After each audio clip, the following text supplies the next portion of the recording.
So the news organizations, politicians, and then Donald Trump comes along, and Donald Trump has no commitment to truth. I mean, this is the thing is... Donald Trump's fault, or is it the fault of these news organizations who I mean, for instance, Fox did not air your speech? Yeah.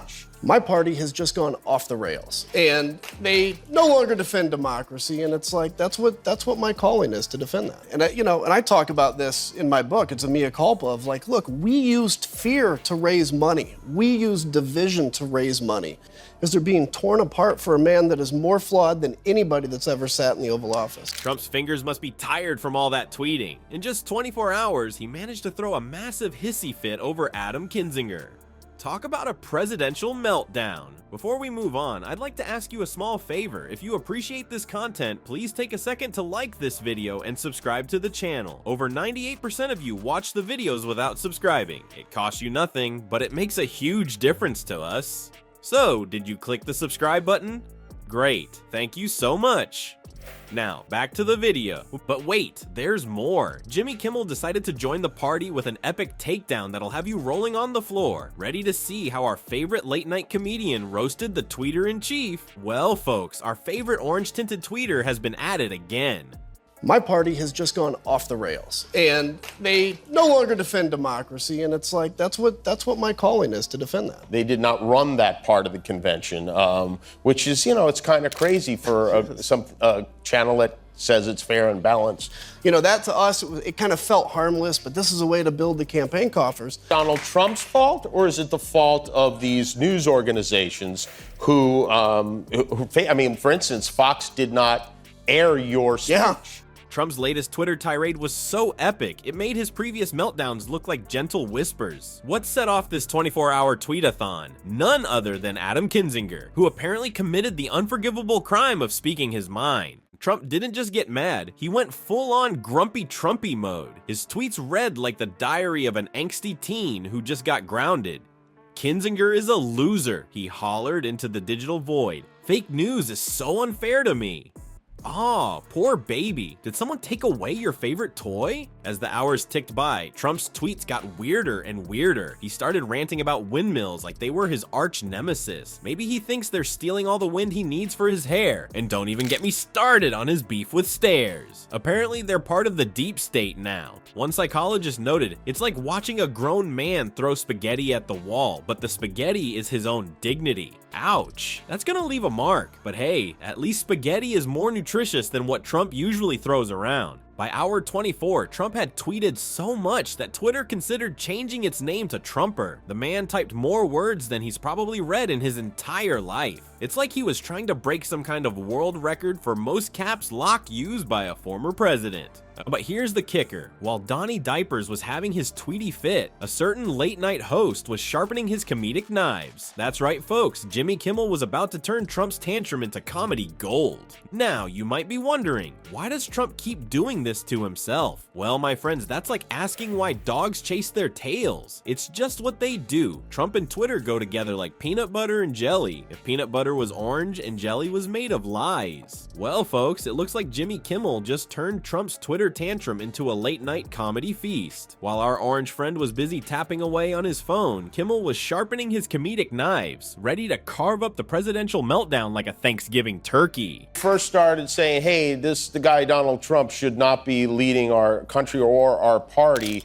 Were you surprised that at the vitriol that was directed at you? Yeah. That it's a news, it has the word news in their title. Yeah. To whom do you assign this idea that Donald Trump's going to save America? So the vitriol is crazy. What did shock me a little bit. So the news organizations, politicians, and then Donald Trump comes along, and Donald Trump has no commitment to truth. I mean, this is the thing is... Kimmel kicked off his monologue with a zinger that set the tone for the whole roast. Ladies and gentlemen, the President of the United States is currently throwing a temper tantrum in his golden potty, he quipped, and just like that, the audience knew they were in for a wild ride. But Kimmel was just getting started. He went on to joke, Trump's tweeting so much, his phone filed for workers' comp. It's asking for hazard pay in therapy sessions. Poor phone, right? Maybe it should join a support group for overworked electronics. My name is iPhone, and I've been Trump-free for 24 hours.